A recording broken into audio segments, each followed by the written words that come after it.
On this week's Gridiron Report, we have the MLB trade deadline officially behind us. And with that, Detroit ships out two different guys. It's all brought to you by our friends at Old Glory. Use promo code GRIT for 15% off any product. Let's get into it.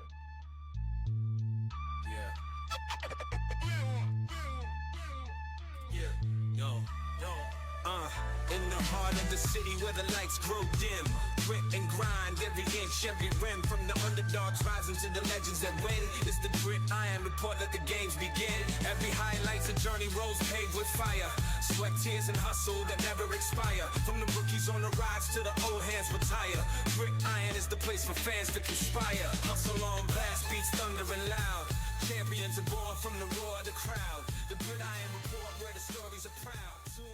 Welcome to the Gridiron Report, your Lions First All Detroit Sports podcast presented by Mic Drop Studios. Today is Wednesday, August 5th, and it is finally done. Tarik Skubal and now just under the wire, Casey Mize have been moved. We said it last week, and it's sad to have to move Tarik Skubal, the best pitcher in the entire world. We'll get to what that means for Detroit, the return, our grades, and all that stuff. But like as we mentioned last week, I'm kind of just glad that this saga is over. Like, even going back to last year is when it all kind of started with the, going back to the playoffs, Tarik Skubal and, whether you want to say it was Tarik or AJ or Scott Boras, pulling the strings behind the scenes, pulling himself out a little bit early, according to some people, a little early in the playoffs, people looking ahead to being like, okay, well, he obviously, trying to preserve himself a little bit. Should we trade him in the offseason? We didn't. Going to this season, having that whole, hanging over our heads this entire time. I'm going to miss Tarik, obviously, but part of me is glad that it's like over and done with,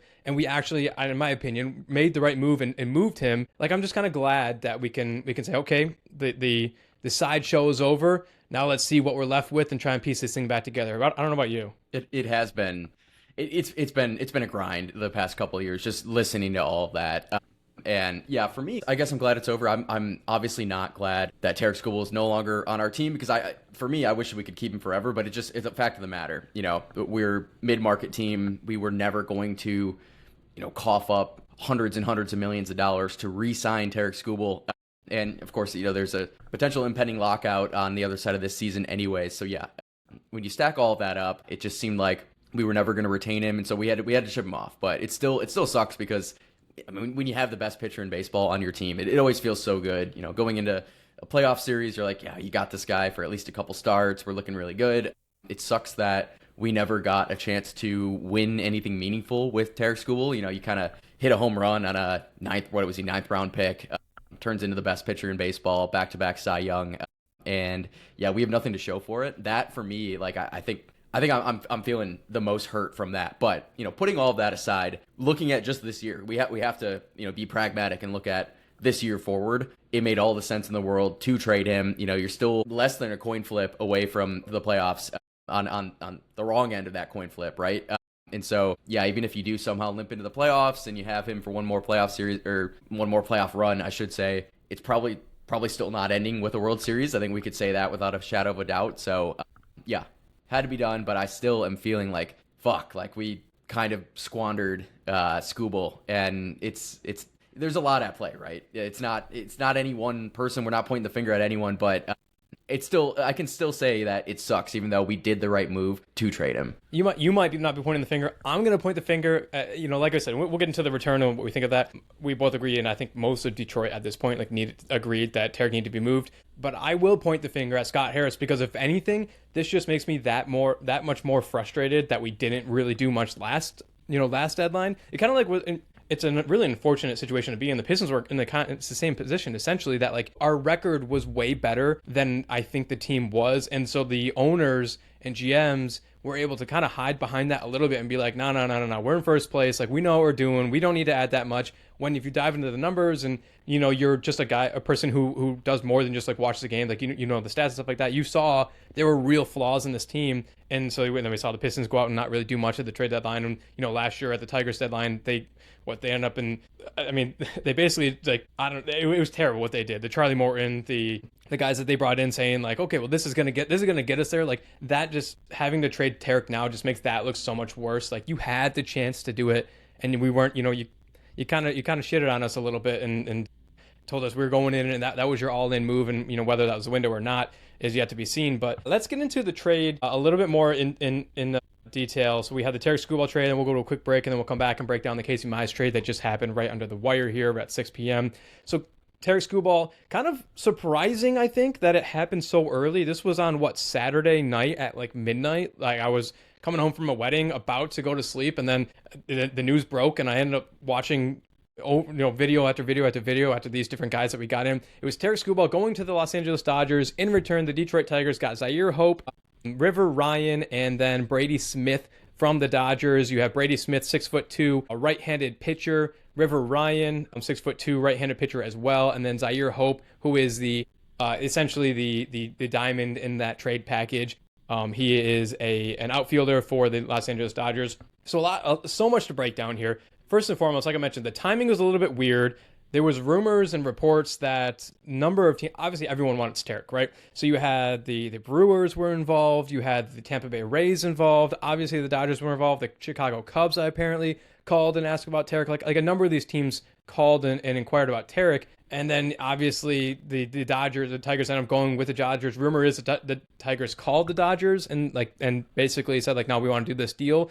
And so everyone was like, well, that's kind of weird in the return package. I think the timing was a little weird. They probably could have waited a little bit longer. Obviously, the deadline was 6 p.m. As we're recording this today on Monday. When you guys are listening to this on Wednesday, they got it done a little bit early. I feel like they could have maybe waited a little bit longer just to see any other final offers coming in. The rumor was that the Brewers were not willing to part ways with their top, actually the Brewers or the Rays, both were not willing to part ways with their top prospects, Jesus Made, or Made, however you say it, and then Theo Gallen, the two guys for both those individual organizations. They weren't willing to move on from those guys, and so I guess that was the Tigers saying no, okay, if you're not, those are the only guys we're really interested in, so that's why they were willing to go to the Dodgers. Again, timing was just a little weird. I feel like we could have waited a little, and we'll never know.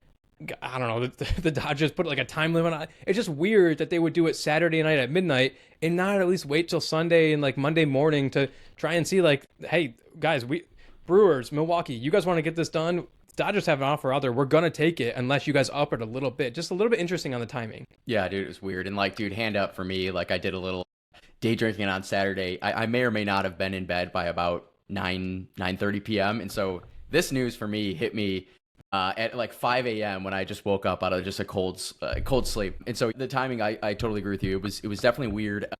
I mean, you highlighted it perfectly, but the Brewers and Rays just were not willing to put up their best guys. And so I think that the Tigers were probably well, this is our best offer. Obviously, the Dodgers were their best offer, or else they would have went somewhere else, right?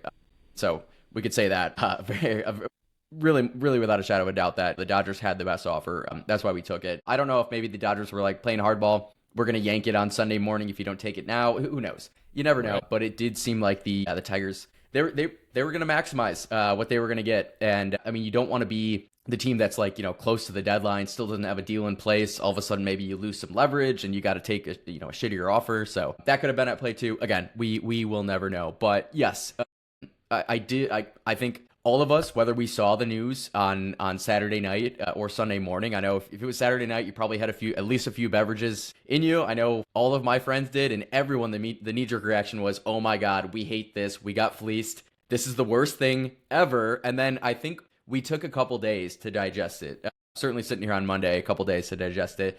And it's not nearly as bad as I originally thought, specifically for Zyhir Hope.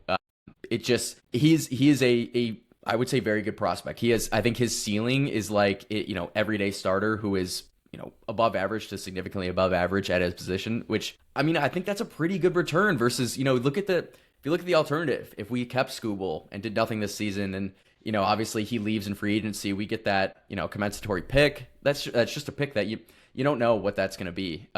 We're actually getting a guy in Zyhir Hope, which you already know at 21 years old. He definitely has a lot to offer. Would love to break down all of these guys. Love to just start with Zyhir Hope. Just a real breakout year in Double-A Tulsa right now, slashing 293, 369, 530 for a damn near 900 OPS.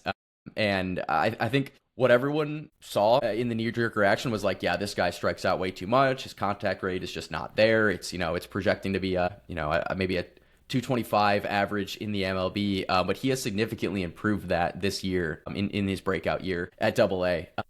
Just a real pop out of a left-handed bat. Also, a plus arm. You can throw him in right or left field. And he's got speed. He's got speed on the base paths and in the outfield. So yeah, if this is, I guess the one thing that you could say a lot of things, first of all, but like the one thing that I could probably point to and be like, we might have got fleeced a little bit was that, the Dodgers, their farm system is so deep. They had like 3 better outfield prospects that, were technically above Zyhir Hope. So yeah, we didn't get any of those guys. I think they were probably untouchables to the Dodgers, and we still took a guy who, at least for MLB minor league rankings is like a top 25 prospect in the league. So I definitely don't hate the return for him. And obviously we'll talk about the pitchers in a second too, but that's where I am now. It's not a bad return. I think we got market return for what will be a 2-month rental for the Dodgers and Tarik Skubal. And then they can decide after that, if there's a lockout, if there's not, if they want to pay him 300, 400 million, they obviously have the cash for it. But as of right now, you have to look at it as a rental. And I think the haul is fair. That's exactly it. Because you see the best pitcher in the world, and you're like, oh, and couple that with some of the reports out there, because it's weird. I know why they do it. It's, you got a bunch of the talking heads of baseball guys that are like, Tarik's gonna. They talk about their return. He could get number 1 prospect in baseball. It could be going back, and on the surface, it makes sense for the best pitcher in the world. But you mentioned exactly. It's basically 2 months of Tarik. For any other team not named the Dodgers, that would almost guarantee just 2 months of having Tarik Skubal, and then that would be it. He likely would be going somewhere else. Now, the Dodgers are obviously one of the only teams that have the resources to keep him around, so they're probably looking at it like, it's longer than just a 2-month rental. But that's exactly it. And that it was really just a 2-month rental for really any team, and that's why the immediate reaction is going to be like, what? Okay, come on. Like, we didn't even get a top 10. We didn't get the number 1 prospect in baseball for the best pitcher in the world. So that's why it's probably sours on people. But the Dodgers were also weird because, like you mentioned, they had four of their top prospects. All 4 of them were all outfielders. You had Jose DePaula, Mike Sirota, Zyhir Hope, and Eduardo Quintero. I don't know if Eduardo or Zyhir who was higher than the other. I know Jose and Mike Sirota were both higher than Zyhir and Eduardo there. So like they had decisions, they had a real log jam. And that's why it's weird that the Dodgers that's why they can continue to do this. They have this log jam. Like, they could really give up any of those guys and feel okay because you have other guys coming in. Zyhir, you mentioned it, strikes out a little bit too much, has real power. He's really working on getting his contact rate up. What's interesting about him, he can hit both righties and lefties off the mound. So it's someone that you don't really need to platoon or worry about that. You have AJ Hinch, who likely does that too much. You see guys like Colt Keith, who at times has struggled with hitting lefties. And just because a few times he had struggled with that, AJ refuses to bat him against lefties. Same with Kerry Carpenter. AJ Hinch just really likes to play those numbers. So you get a guy in Zyhir Hope who can hit both righties and lefties, and that's really important. You mentioned his defensive ability. I believe he was in center field with the Dodgers organization. Obviously, we already have likely our center fields of the future, Max Clark. I hope we can have time to get to him at some point in this episode. So we already kind of have there, but it does make sense based on his speed, his ability. Zyhir Hope is probably best off moving to one of the corner positions in the outfield anyways. So you're looking at maybe, 2028, an outfield of Riley Green, Max Clark, and Zyhir Hope. For him, immediately, Zyhir, say what you want. I think he was the 24th ranked prospect in all of MLB. I might be wrong on that. He was around there. Immediately, he comes in and he's the Tigers' number 1 prospect. Max Clark technically still is, but obviously Max Clark made his debut. He looked great. I don't see him spending much more time down in the minors unless he really struggles or has an injury or something. So Zyhir Hope immediately becomes your best prospect. And so to get a guy in Zyhir Hope that is like a top 25 prospect, somebody that like has a few things he needs to work on, but is still super young, 21 at AA is still young. Max Clark was just doing that last year, and then obviously he was promoted to AAA and he was even younger, but like 21 at AA is still really good. I think, like you, and like most people, I was a little underwhelmed with him being the headliner just because, like we said, they had at least three other outfielders that like were technically ranked higher, and like, well, we couldn't have gotten one of those guys. But again, it's a 2-month thing, and not many people are going to give up a whole bunch for a 2-month rental. There's no guarantee he was going to stay in LA. Like, he probably will, but there's no guarantee he's going to be baseball next year, and there's no guarantees he's going to be there. So to have Zyhir be the headliner, you sit and you look at it, you look at the power that he has, the patience that he's learning, defensive ability, the true speed you mentioned. I think I'm happy with the headline return there. All for a 21-year-old too. You mentioned 2028, likely he'll be in the bigs. Like, it's not inconceivable to think that he might potentially be there sometime at the end of next season. But yeah, all in all, likelihood 2028. And you're looking at just prime, obviously same age as McGonigal and Max Clark, right? Just three guys in their prime, three top prospects in baseball, all being together. I definitely like the sounds of that. So yeah, I don't hate the Zyhir Hope haul at all. In fact, I quite like it. I guess it's the other two. Just real quick, anything else on Zyhir before we go to the pitchers? No, let's jump to the pitchers because I think that's. I don't know. Like I said, there's a lot of discussion about Zyhir being not their best outfielder available, so that kind of got people up in arms. But then the other guy in the trade, River Ryan, definitely got people up in arms too. So I'll let you kick off on him. Well, I think you look at a guy like River Ryan, and dude, I've been actually accidentally calling him Ryan Rivers this entire time. I just thought his name was Ryan Rivers. So sorry about that, River. But yeah. You just look at a guy who's 27 years old. I think he's turning 28 next week, maybe this week. I hear his birthday's coming up, and it's the memes on Twitter. He got absolutely flamed for being so old, not really ever pitching in the MLB. I think he has a handful of starts in between multiple injuries. So yeah, the big thing, and he's certainly a boom or bust. So if he booms, this turns into just a huge trade in the Tigers' favor, I would say. It's just that you just don't know with a guy who's just injury prone. And we see it too with Casey Mize, who we'll talk about in a little bit. Injury prone basically from age 20 whatever to 28, and then seems like he really figures it out. We do see a pitcher's prime is probably somewhere age 27 to 28 up until 32, 33, a lot of times deep into the mid 30s. He's very much rounding into his prime right now. But yeah, a 28-year-old who still is technically in the minor leagues. It's a bit of a head scratcher for me. Minor leagues have him at ranked 68th best prospect. So you look at that on paper, you're like, oh, that's pretty good. That's a good portion of the haul. And then you just dig in a little bit deeper. Coming off Tommy John surgery, he's coming off I think a hamstring issue as well. His ceiling is high. He basically every pitch that he throws is plus stuff. It's just that he is chronically injured, so you just don't really know what you're going to get out of him. So yeah, absolutely boom or bust. But if it works out, I would say his ceiling, he is a guy who's going to be in your rotation, if not your probably third or fourth best starter, certainly in that top 5 in your rotation. So it could work out. I think I'm just sitting here kind of scratching my head how is this guy still in the minors? And it seems like it's not going to work out, but it could. So River Ryan, similar to Zyhir Hope, in that there was other guys that we thought would be available, like technically higher ranked guys that we thought, or better numbered guys that we thought would be available. For Zyhir, we mentioned the other guys, and Mike Sirota. This just came to me, and I remember reading a report that Mike Sirota, who is the other outfielder in the Dodgers system that a lot of people were hoping that we would come away with. I don't recall what scout it was or what organization they're with, but he was on record saying Zyhir Hope has just as much ability as Mike Sirota, but just has a little bit better of an attitude, more of a never going to stop, never going to be settling kind of guy. But River Ryan's the same way because the Dodgers have a good amount of young pitching, specifically Emmett Sheehan, who was a guy that 20, I don't have Emmett's numbers in front of me, he's 24, so he's a little bit younger. Had a really good year last year, so everyone was like, okay, Emmett is probably the guy, the young pitcher we want. And then we obviously didn't get Emmett Sheehan coming away with River Ryan. And so again, similar to Zyhir, people are mad that we just didn't get the guy that everyone thought we were going to get. And I'll say this, Emmett Sheehan had a really good year last year. His numbers, if you dive into his numbers this year, they're not nearly as good as they were last year. The only thing Emmett Sheehan really has going for him over River Ryan are the two knocks you just mentioned. He's a little bit younger and probably has a little bit less of an injury a history of injuries than River Ryan. I think River Ryan, his pitching arsenal, he has 4 legit plus pitches, like you mentioned, 4 pitches that he can go to any one of those. He's a two-way player who's only been pitching since 2022. That's crazy to me that someone can literally be just a positional player and then in 2022, 4 years ago, suddenly switch, once he went into the Dodgers organization, switch to becoming a pitcher and then suddenly have elite stuff, a legit 4-pitch arsenal. Is crazy to me. But you mentioned he had Tommy John. I feel like in today's day and age, it's not an if, it's a when. Pitchers have Tommy Johns. It's just the way that they've grown up. It's how hard they're throwing. Tarik Skubal had Tommy John. Jackson Jobe just coming off of Tommy John. All these guys are getting it. After coming back from the Tommy John surgery, actually before that in the 2024 season, he had a 1.33 ERA in his 4 starts in the MLB. So he had, and that's a super small sample size. I get it.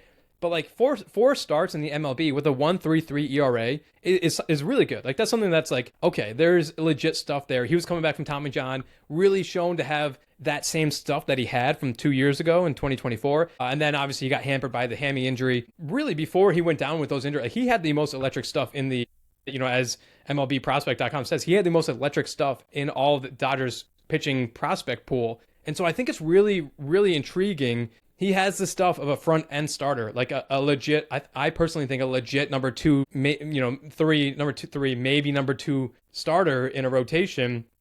It's just we got to get there now because he's 27 years old. Like you mentioned, he's going to report to AAA. Technically, he's going on to the minor league IL. I think as soon as he is fully healthy from his hamstring injury, he might make a start or two at AAA just for his rehab assignment. But then I fully expect River to be joining the big league, just shortly after that. I looking into it, I get like the sticker shock. I get the age. I get the injury. But I think it's the same thing as Zyhir Hope, that like, guys, we need to look at this and say like, yeah, the guys everyone wanted, Emmett Sheehan, he's getting hit around. He just yesterday when people were arguing about like why we didn't get him, he got lit up for like 5 or 6 runs against the Red Sox or something, like, and obviously the Red Sox are real hot, but like I think people need to maybe pump the brakes a little bit on River Ryan. I think for a rental, I think it's really good. He's immediately stepping into our farm system as our best pitcher. He's our number 5 overall prospect. Like you mentioned, 68 overall in MLB, and I think that dropped since his injury. I think he was about 14 or 15 spots higher before he had his injuries. It's just a weird situation that he's like still in the minors, but 27 years old, but has a little bit of MLB experience, and they had another young pitcher that fans wanted. So it's a weird experience or weird situation, but I think I'm a River Ryan fan. And he's MLB ready, to your point, if when he comes back from this injury. And I think that's definitely one thing that was like mocked to us with potential trades was, we want an MLB ready arm, a top prospect, and then, maybe, throw in something else. And that's pretty much exactly what happened, right? So you got your top prospect, or it will be your top prospect in the Tiger system in Zyhir Hope. You got your hopefully MLB ready arm, River Ryan, turning 28 years old, right in his prime, got plus stuff, big time boomer bust. Yeah, and then you got your lottery ticket, 21-year-old Brady Smith, right-handed pitcher. He will probably slot into like our top 15, top 20 prospects for the Tigers. So he's certainly a ways away. And it might not turn into anything. You never know. It's definitely, you play the lottery for a reason, right? Across 2 different levels of A-ball for Brady Smith in 2026, 4.36 ERA in 21 starts. The big thing that really jumps off the page, 113 strikeouts in just 74 innings pitched. So, and that's to just 30 walks. So elite strikeout stuff, which that could easily translate. You can get better at other aspects, and next thing you know, you could find yourself in the bigs. So he definitely has some good stuff. 93 to 96 mile per hour fastball. He's got a cutter, slider, curve, a changeup is his strikeout pitch. Which, have we heard that before? Little guy by the name of Tarik Skubal has the same strikeout pitch. He's definitely a ways off. He's definitely a guy where if he's getting into the bigs, it's not going to be until like 2029, 2030, maybe even beyond. So it's definitely your lottery ticket, but I don't hate it as a throw-in as the third piece in this deal. It's interesting. It is funny to me like how this broke down. I mean, you said it exactly. Like we got exactly what was rumored we wanted. We wanted the top prospect or a top prospect. Top 25 in the sport is a top prospect. So say what you want about Zyhir Hope. Oh, there's other better outfielders in their system. He was a top prospect. Mm-hmm. You got the MLB ready arm. And then you got the wild card, like the guy that like, hey, maybe there's something here. The young guy is still far off. It's weird how we checked all 3 boxes. Yeah, Brady Smith already had Tommy John. Just almost immediately after getting to the pros in the minor leagues, missed all the 2024 season. So they're going to bring him on slowly. He is Rule 5 eligible, which is interesting. And we have a few other guys, and we'll get to that eventually, sometime in a different episode of Rule 5. So basically, if for listeners who don't know, a way to keep teams from just stashing talent down in the minor leagues and basically burying them for other teams. You can only have your players in the minor leagues for X amount of years. Then you have to either promote them to the 40-man roster, or they go into a different supplemental draft that like teams can, it's the same thing as normal draft, but it's only Rule 5 guys. We've had, there's very few guys that are Rule 5 eligible that end up actually making it. Akil Bildu a few years ago was a Rule 5 pick. Classic. That kind of hit for us for a few years, and then obviously he's off doing different things. But that just basically means we'll either have to make a decision whether we want to promote him to the full-time 40-man roster, or if we're going to be okay with basically not protecting him and having another team possibly poaching him in 2027. So it's just something to note that like we're going to take it slow, I'm sure, but a decision's going to kind of have to be made here shortly. as it relates to Brady Smith, the wild card there. Yeah, so those are the three guys, the three guys that were got in return for Tarik Skubal. We mentioned we needed to trade Tarik. We're all in agreement there. I want to get your grade here in a second, but the one thing I want to mention, I keep thinking about this going back and forth because like we just said, there's so much variety in different opinions on whether it was a good return, bad return, what we could have gotten, what was realistic, what do we do it too early, all that stuff. I want to say this, that there's two different ways that I kind of keep going back and forth to think about this. The first being more like the glass half full, in my opinion, like the glass half full optimistic version of this, and that the Dodgers system is so loaded. Like we said, people were mad. Oh, we only got like the third best outfielder. It wasn't even the third best like prospect. It's the third best outfielder in their system. There's a lot of different scouts out there that say like Zyhir Hope, while he was like their fourth or fifth best prospect in the Dodgers system, he would have been number one for this organization, or he would have been the number one prospect for this organization. He just was.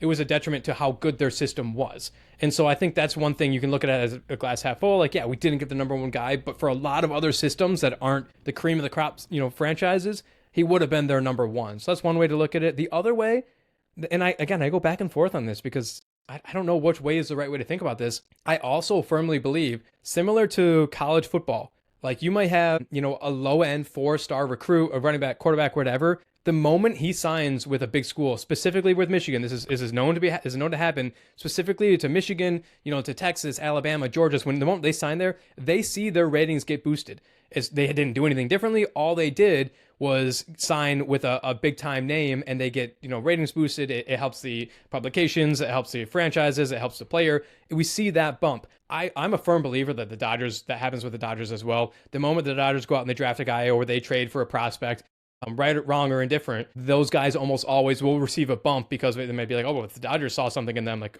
there's something there, or they're part of this franchise, this historic franchise, so there's something there. So there is a bump that gets added to these guys. So then the other side, the glass half empty, more pessimistic version, you could say like, okay, well, he was the fourth best prospect of the Dodgers. He probably got a bump when he was there, so maybe even less. I don't know. I go back and forth, like I said, as we kind of were going through these guys, both River and Zyhir. I kind of was leaning more towards these guys would be higher in any other franchise not named LA Dodgers, as opposed to they got a bump from being in the Dodgers system. I don't know about you, but those are just the two ways that I keep coming back to, that I think Twitter is a little bit split on. It's a good point because the Dodgers they are known for being just insanely good talent evaluators, both like in America and also internationally. They're really good at it. So yeah, they probably are getting a bit of a bump, but you do look at their track record and like these guys are usually panning out. It's probably because they're pretty good at what they do. And I think for me, like it was almost like it was always going to be the Dodgers. They had the deepest system. And just so much talent. Outfield is exactly what we needed. You looked at our minor league system, and especially after promoting Max Clark, all of a sudden, you don't really have a stud outfielder. So you needed to restock that cupboard. Pitching, obviously, you're dealing Tarik Skubal, you're potentially dealing Mize. We ended up dealing Mize after, just like 45 minutes ago as we're recording. But so you gotta get a return back. The Dodgers have pitchers in their system too, and so it made a lot of sense. And then you look at it from the Dodgers standpoint, they're probably one of the only teams, to your point, that can even afford Tarik after this trade. Potentially, it's not a slam dunk that the Dodgers are going to sign him, but they were certainly the favorites. I think it was probably them and the Yankees and maybe a handful of others. The Mets, dumbass Mets, probably would have done something, but just for those two reasons, it made so much sense. And so it made a lot of sense that Scott Harris is like the guy who's actually, initiating this and going to the Dodgers and saying like, hey, is this guy available? Would you do it for this? So yeah, we can get to our grades in just a little bit, but it kind of seemed like the writing was on the wall. Skubal to the Dodgers. It made a lot of sense. Okay, let's do the Casey Mize. You mentioned Casey Mize. Let's get to Casey Mize, and then we'll go to a break, and then we'll come back with our grades. We mentioned the Max Clark debut. We can talk about that. So let's jump to Casey Mize real quick. This was one that kind of came under the wire. There's a part of the larger group of Tigers that were expected to be moved. Tarik Skubal, Casey Mize, Kenley Jansen, even though I don't know who really would want Kenley right now. There was talk about Flaherty, same thing. I don't know if anyone really want Flaherty. Gleyber Torres was probably the number 3 option that people were throwing around if someone was looking for a right-handed bat. The market was quite thin on right-handed bats, so I thought personally he was going to be moved. But Casey Mize ended up being moved literally right as the deadline was finishing up to the San Diego Padres. He was moved along with Gage Workman, an infielder, I think a 2023 draft pick, if I'm correct. Just recently made his debut with the Tigers probably a month or two ago. Just a few games, a few at-bats came up. I think he actually hit a home run in his debut, or one of his early at-bats. But Casey Mize and Gage Workman going to San Diego. In return, we were getting Kash Mayfield, left-handed pitcher, and then left-handed pitcher Jackson Wolf. Obviously, there's going to be less to talk about with this trade than there was with the Tarik Skubal trade, just being the caliber of pitchers. Even though Casey was likely one of these second, he was the top 5 pitchers that were available at this deadline. So real quick, and we've had time, like you mentioned, we've had time to digest the Tarik trade, to look into Zyhir Hope, to look into guys like River Ryan. This just happened, so we're trying to do this all on the fly. Kash Mayfield, 6'4", left-handed pitcher. He is not in the top 100 prospects for the MLB, but he is the number 1 pitching prospect that that the Padres have. He is their second overall prospect, just behind the Padres' sole top 100 guy. I think he was like 50 or something, and he was a catcher. So Kash, not top 100, but the best pitching prospect the Padres had, and their second best overall prospect. The other guy, Jackson Wolf, a little bit more interesting. 6'7", again, left-handed pitcher, a little bit older. He had just one start in the MLB back in 2023, actually against the Tigers. So that was his one start is against the Tigers. Gave up 3 earned runs, so that's an ERA of 5.40, a WHIP of 1.4. I think we need more time to kind of digest this. But Kash Mayfield is projected, just everything I'm seeing in the short amount of time we've had, is projected to has basically a floor about as like a third overall pitcher in a rotation. Like I would think, as you and I probably discussed, like Casey is probably a second pitcher in a rotation. I think we feel kind of comfortable with that. Kash it looks like his projection is to be about a third overall pitcher in a rotation. I'm okay with this. Again, we need to do more information on it. I guess at first I'm a little underwhelmed just because I thought he has like a 2.9 ERA or something. He has a very low WHIP, like a 9.5 WHIP, I think. So I thought maybe we can get a little bit more. But I think the injury concern with Casey is for real. Like I think I wanted us to move because, granted, I don't think he was going to sign here, but also like his injuries, I mentioned a few weeks ago in a different episode, I'm very concerned with his injuries. I think his hammies are always an issue. He always has back tightness. Like I'm really concerned with his injuries. And I think the MLB also has that same concern. That's why there wasn't a whole bunch of offers lining up for Casey. I'm sure we were waiting until the last minute to try and get the best offer, and nothing really came in. So to get a guy who's projected to be like your third starter in a rotation, I think that's probably maybe accurate. I think maybe we need to temper our expectations a little bit. I think that's probably the best we were going to get. It's probably exactly market. Keep in mind too, for Casey Mize, like he is not under team control next year either, just like Tarik Skubal. So this is very much still a rental for Casey Mize to the San Diego Padres. I do think that Kash Mayfield is probably like a fringe top 100 prospect. I do see like some publications had him in like the 80s and the 90s. We pretty much are going off of MLB's top 100, which he's not on. But yeah, he's got to be fringe. The first round draft pick in 2024, 25th overall for the Padres. You mentioned it, left-handed pitcher, 6'4", 200 pounds. Fastball sits low 90s, it touches 97, 3.54 ERA, in 53 innings pitched this year, 62 strikeouts. So yeah, I think it's intriguing for me. Again, like this is a franchise in the Tigers that wants to reload on young pitching talent in the minors. I think we talked about it last week that Casey Mize is just, he's probably not the guy for us long term. You just mentioned his injury concerns. It just seemed like it's never a guy who we were gonna re-sign. And so yeah, you try to get some value from him, just like you're trying to get value from Tarik Skubal. Obviously, two different pitchers, but the return, I knee-jerk reaction for me, that's got to be pretty much a market return for a guy like Casey Mize, who's a number 2, number 3 starter, good stuff, but is injury prone. I don't hate it at all. And guy's name is Kash. Like that's kind of a sick ass name. So yeah, I'm in for that. Yeah, it's hard to project whether he would be. I mean, I'm assuming, because I agree with you. I think he's like a fringe top 100. I would assume he's going to land in our top 10 prospects. We don't have that much to go off of right now, just because, I mean, this happened minutes before we started recording. According to Twitter, just sitting here and reading through different feeds and different San Diego Padres publications and stuff like that, a lot of their fans and writers are mad that they moved off of Kash. So a lot of people are saying they think it was an overpay from the Padres side. They're not really happy with it. Their other prospect that the Padres had, his name They're basically their second best left-handed pitcher in the system. His name's Cruz. So Cash and Cruz was pretty cool. Cruz, Schoolcraft. Apparently, a lot of them were saying they were wishing they were going to ship out Cruz instead of Cash. So if that, that might mean everything. It might mean absolutely nothing. Either way, it seems like it's right up there. There's a few different publications that do they put actual numbers to which each player is worth, how much they're making. They take everything in consideration. For what it's worth, they did say the Tigers slightly were underpaid for Tarik Skubal, and then they said for the Casey Mize trade that it was right on par. It was pretty much even.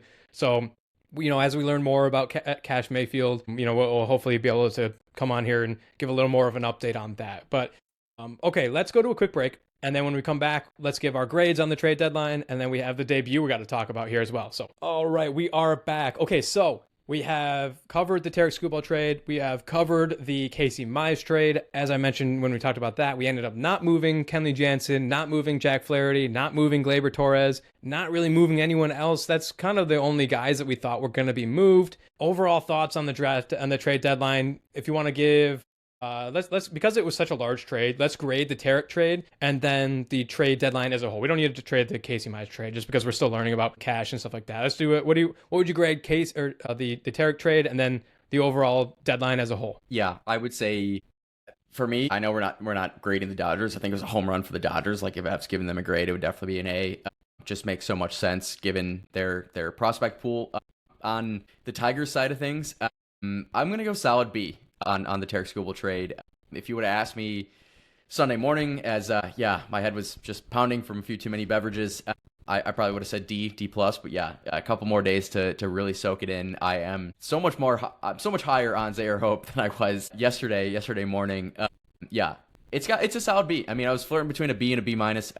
I think you get market return, even though Tarik is generational, and we would have loved more. Obviously, we would have loved more, but we got what we got. I think it's slightly above average. It's totally fine, and I think it was the right move for the franchise. Yeah. Okay. So we'll get my thoughts on Tarik and grade that one, and then overall, I'm exactly there with you, and I was doing the same thing, going back and forth between B minus and B. I think like you, I probably wasn't down in a D Sunday morning. And granted, like I said, I actually saw Saturday night, Sunday morning after the wedding, just sitting there scrolling endlessly, looking through videos, and I think I've come around a little bit on it because, I mean, like I said, I also immediately the first instinct is to be like, okay, well, they had a better young pitcher in Emmett Sheehan we didn't get. They had better outfield prospects that we didn't get. Like, what the hell? Why don't we get those guys?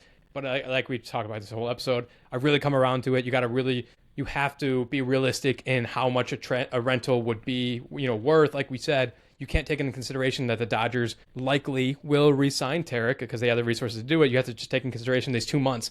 Of what he'd be worth. And I think anyone who, wanted more probably needs to just, put that into check and realize what it is for a rental. So I'm right there with you with the B on the Tarik Skubal trade. My overall thoughts on the deadline, now that it is come and gone, I was a little bit worried until the Casey Mize trade. I think that definitely helps. Again, right on par. Like, we'll see what Cash ends up being. I was hoping for a little bit more, but again, I was worried about his injury history. I think his velo has been going down slightly throughout this year as well, so I'm kind of worried for Casey Mize. So I'm happy that happened. But overall, like I said earlier, I didn't think anyone's coming after Kenley Jansen, even though his ERA is like not that bad, and his bullpen as a whole is just kind of bad. I don't think anyone was calling on Kenley. I don't think anyone was calling on Jack Flaherty. The only guy I wanted to see moved on top of it, and actually in last week's episode, I said I didn't want him moved, but since coming around to it and seeing the market and everything and who's out there, is Gleyber. I wanted Gleyber to be moved because for a few different reasons. A, like I said, the market for right-handed bats is very thin.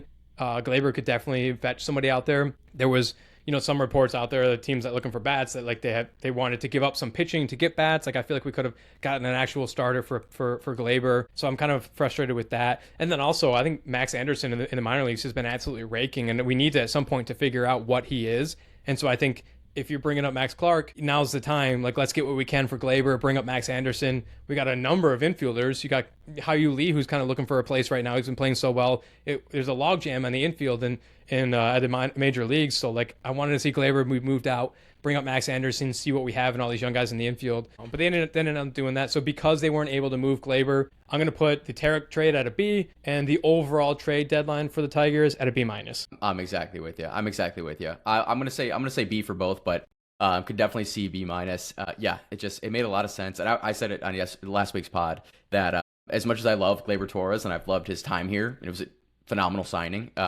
It was time just to get some value out of him. So yeah, obviously didn't do that, but overall, like, I mean, Scott Harris, like, I will applaud you for at least trying to get, you know, a decent return. Certainly a better return than we got from the Justin Verlander trade in 2017. So yeah, this.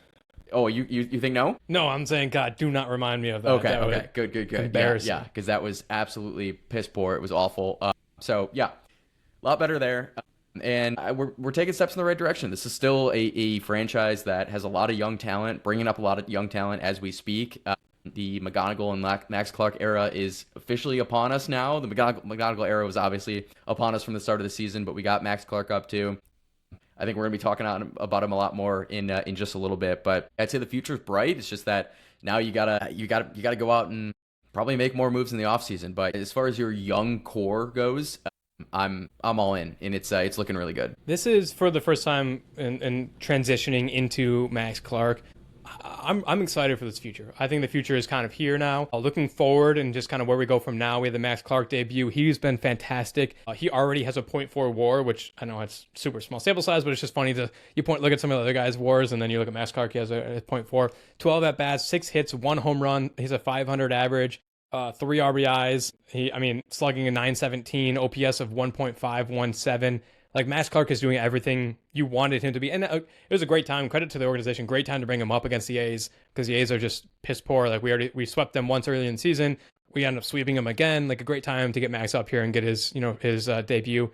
But like, you look at Max Clark, you already mentioned McGonigal. Eduardo Valencia looks like to be a real piece moving forward for this team. Jackson Jobe just had his first minor league start in his rehab assignment. Kiter Montero was pitching fantastic. You got all these guys. Troy Melton's still Troy Melton. He's incredible. So like, this is one of the Zyhir Hope. We're all bought in Zyhir Hope now. Like, I'm extremely encouraged by the young core moving forward. I think just going back to Max Clark's debut, like, it was exactly what you wanted it to be. He didn't look overwhelmed. He was patient. His first at bat was a walk. That just shows you, like, he came up here, he was ready. It'll be interesting. I think he started out batting 7th, I want to say. I think the future has him and McGonigal sitting around like the 1-2, like leading off the lineup. Not sure who's going to be where, but so it'll be interesting to see how we slowly, and it's another reason why I wanted Gleyber moved, because Gleyber is our number 1 hitter, so I wanted to see Max kind of move his way down to see how that future will look with McGonigal and Clark at like the 1-2, 2-1, whatever you may be. It'll be interesting to see when they start to move Max around, and once he gets his footing under him, see where we're going to actually end up with him in the leadoff, or probably in the leadoff spot because of his speed. But the Max Clark debut, like, we've had insane debuts this season. We've been extremely spoiled as Tigers fans. The McGonigal debut was perfect. Max Clark debut was perfect. Eduardo Valencia had the home run in his debut. There's another guy. Like I mentioned, I think Gage Workman had a home run in one of his first few at bats. Like, we've had some insane debuts this season. Max Clark was just the latest to add to it. Dude, so sick, man. Because we've heard about these guys now for just years and years. Like McGonigal and Clark, like the 2 guys in our system. Finally get them up. They are just as sick as advertised. What more can I say about Max Clark that you haven't already said? Went Yabo in his second game, right? Just insane stats. Obviously, just a small 3-game sample size, but OPS of 1,500. That's never a bad thing, man. And what I love, and we've talked about it so many times with McGonigal, but also with Max Clark, man. These guys, their approach at the plate is just so much more mature than like anyone at their age should be in the major leagues. Like, it's insane, man. They don't swing at shit. They take a lot of walks. They get on base, and they can rake. Like, it's. Obviously, McGonigal has a bit more pop than Max Clark, but man, these guys are incredible, man. I love their approach at the plate, and I think that more players could learn from them. Certainly, guys that are older than them on this team that could probably learn a thing or two from McGonigal and Clark. But yeah, it's just, man, I'm so pumped. I'm so pumped to have just a sick young duo. I'm throwing a couple others. Zyhir Hope in there too, and I'm definitely hopeful. Sorry, that was just a horrendous Zyhir Hope pun. I apologize for that, but yeah, man, it's sick. The core is good, and we just got to make some moves now. Spend a bit more money, I think, and we'll be in contention next year. I'm feeling it. I'm sure this had to do, I don't know, maybe I'm not sure, but like, you can almost guarantee this was strategic. Like I said, playing the A's, who are, historically not very good. Well, not historically. We've had great battles with them over the last 30 years, but as of late, a very cheap, bad organization. We played really well against them this year. They're kind of floundering. So bringing them up and getting a start against them, a good call on the organization. Also, like whether in the midst of the trade deadline. Yeah, right. Mixing with the trade deadline. Maybe they were like, people were going to be mad about the Tarik trade, or not going the way people wanted it to be. Throwing a Max Clark in there and kind of distracting us and be like, no, look over here, guys. Like, smart on the organization, because it worked. I mean, that was must see TV. I was locked and loaded 20 minutes before that game started for his debut. I watched every minute of it. So like I'm 21 years old. McGonagall is still, 20, 22 or something like that. Riley, even though he runs like a 50-year-old man, he still is only like 25 or something. I mean, I'm very, very excited. Yeah. Three-time All-Star, the Troy Meltons, the Jackson Jobe. I'm very excited. The one thing I did see, though, today, I'll give you $100 if you can tell me who Jackson Jobe's agent is. Bro, there's no way. Is it Scott Boras? Jackson Jobe is also represented by Scott Boras. Now, not saying it's going to be the same situation. Tarik Skubal back-to-back Cy Youngs. He was going to command the world. Yeah. Jackson Jobe is represented also by Scott Boras, Tarik Skubal's agent, who is... We've gone over him in the last few weeks. I actually caught some slack online for saying he was the worst agent in the world, because he clearly is not the worst agent in the world. But to us fans and to organizations, he is, because he's gonna force the players to go to the market and get as much money as they can, which good for them. I'm happy for them. But as fans, that drives players like that out of our small markets. Not saying Jackson Jobe's going to win back-to-back Cy Youngs, and then we're going to be in this situation in 4 years. But as much success as Jackson Jobe has in the next 3 to 4 years, just know that Scott Boras is there looming, going to be ready for him to hit the market, which is an unfortunate thing I saw today. That would still be a win for us, man, if he turns into anything near what Tarik Skubal is, and he's commanding a couple $100 million. Huge win. But shout out to the Tigers for going on just a 3-game tear of scoring 32 runs in 3 games, if my math's correct. That'll definitely take a little bit of the sting out of losing your back-to-back Cy Young winner. And the season, it's still not over. I mean, if they continue to get hot, they're like 2.5 out of the wild card, probably about 5.5 out of the American League Central. So even though you dealt your best pitcher, you dealt your probably third best pitcher, the season's still not over. So we still have something to cheer for. And certainly looking into next year, like we said, the future is very bright. I thought I was going to be more sad, but just like I said, being a pragmatic about it, looking at our schedule, looking at what we need to do, I think we did everything right. And I would have been much more sad if we would have kept Tarik for the next 2 months, done shit in the playoffs, or probably not even make the playoffs, and then lose them for nothing. So I am glad we did this move, even though it stinks. Oh, 100%. It would have been, if we would have made the mistake of keeping Tarik, it would have been World Series appearance or fire Scott Harris, in my opinion. Like, that's how bad of a mistake it would have been to let Tarik walk. Unless you were able to re-sign him. It would be World Series appearance or re-sign him, or else it'd be Scott Harris's job, in my opinion. So I think they threaded the needle. We kind of said exactly what we wanted to. We didn't want to sell everything. We wanted to sell some things. Again, I probably would have wanted to sell a little more, but we're still very much in it. We're just 2.5 back from the last wildcard spot, 5.5 back from the division. We have another easy... I think we have one. We play the Mariners starting tomorrow, and then we have, I think, another easier series, and then it gets pretty difficult and into a lot of interdivision games. So we'll know a lot more about this team in 3 weeks' time. But dude, I'm so impatient. Like, I want River Ryan and Zyhir Hope on the roster now. Like now that technically, we saw Max Clark, we got a little bit of it. Like, say what you want, the season's still going on, but if it starts to go a little haywire. I want to bring up Max Anderson. I want to bring up Jose Brasueño. I want to bring up Zyhir. I want to see all these guys. Give me something to watch and see how they do. I don't know, it won't happen, but I'm all in for that kind of stuff. So hell yeah. Anything else before we jump into our grits of the week? I think that's it for me, man. Okay. All right. Grit of the week is brought to you guys by our friends over at Old Glory. Old Glory offers 300,000 different items for music, sports, entertainment, pop culture fans, featuring officially licensed merch from iconic bands to top sports teams. You can discover your perfect fan gear and save with our exclusive discount code GRITS at oldglory.com. That's discount code GRIT for 15% off any product at oldglory.com. I have to assume I know where you're going with this grit of the week, but you want to kick us off? For once, man, I'm gonna leave the low-hanging fruit to you, and I'm gonna go slightly different. Guy who I think we both just mentioned maybe 5 minutes ago, but my grit of the week, man, Eduardo Valencia, who just He's racking out grits of the week now. It's got to be his second or third already. But 4 more RBIs last night, Sunday night, 2 doubles, 2 for 5 with 2 doubles. Just beating the shit out of the baseball. I almost said golf ball. Holy shit, man. 1,400 OPS. He's batting 452. On base percent, slugging near 1,000. Like, he is just, man, he's hitting the shit out of the baseball. And yeah, man, it's awesome to see. He's obviously, you know, a journeyman, minor league journeyman. We know his story. We've said his story on this pod before, but it's so awesome.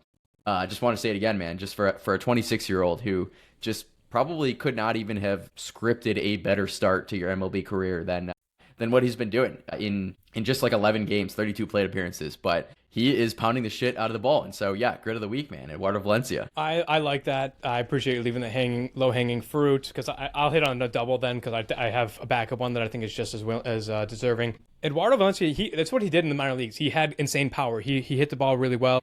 And then he came up, and obviously he's like you mentioned with Clark and with McGonigal, his plate demeanor transferred over, and he's smashing the ball like you said. His emergence allowed us to, unfortunately, and it's funny, you and I made a joke last week about Jake Rogers, and how we want to keep Rogers here for forever just because he's the clubhouse guy. Everyone loves him here. And then literally like 2 hours after we got done recording, we DFA'd him and he went to Baltimore. He actually just today was traded to the Red Sox. But Eduardo Valencia's emergence as a backup catcher allowed us to move on from Raj. And as much as I love Jake Rogers, and as well as a game he would call, and as well as a good connection he had with Tarik Skubal, Raj was an offensive liability. And having a backup catcher who, you know, you're spelling Dylan Dingler for a few days, you know, game or two, having zero offense from your catcher, it does hurt you. And you need to have a backup catcher. But then being able to have Eduardo Valencia spell Dingler, but then also be able to provide some power himself, and it's not just an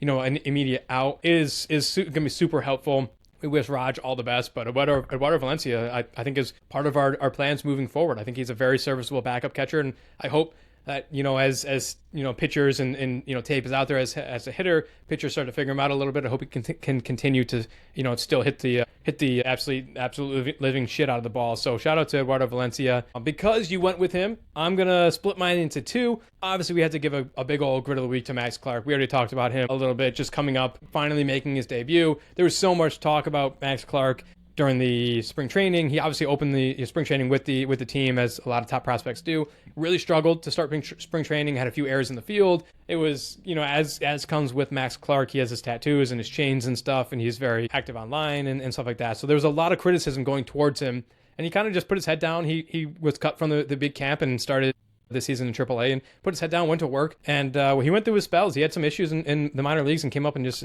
had, as we mentioned, a great debut, a great few games. His closing speed in the outfield is fantastic. His speed has always been a number one thing. When he gets on the base path, like I'm just as much watching him on first base as I am whoever's up to bat. So I'm gonna love watching that for years to come. So shout out to Max Clark. He deserves some of that. Since you didn't go there, I was gonna go with this other guy who I think needs a little bit of a shout out. And it's weird, but I'm gonna go with Spencer Torkelson. I think Torkelson deserves a little bit of a grit of the week. Wow. Last week, I think it was Tarik's final start, in which when Tarik left the game, we were up 7-0. We go to extra innings. Obviously, we end up losing the game. But Torkelson hit a home run in extra innings. That was his 100th career home run, his 20th on the year, 100th career home run. And that is not only that tied the game up in extra innings. I think we were down actually at that point in extra innings. It was his 20th home run. So he's on pace for a 30 home run season, which is nothing to scoff at. Like 30 home runs is pretty good. Obviously, he's only hitting like 210. So you hope if you're going to put up 30 home runs, like you need to be a little bit higher. You can probably take like 230 average with 30 home runs, 225 with 30 home runs. So he needs to get his average up. But the reason I really want to give him my grit of the week, Spencer Torkelson, I think he's just the 34th Tiger to hit his 100th home run with the organization, and I believe he was just the 7th Tiger to do it before his age 27 season. So as much slack and hate as Torkelson gets, and I agree, like I mentioned, he's got his batting average up.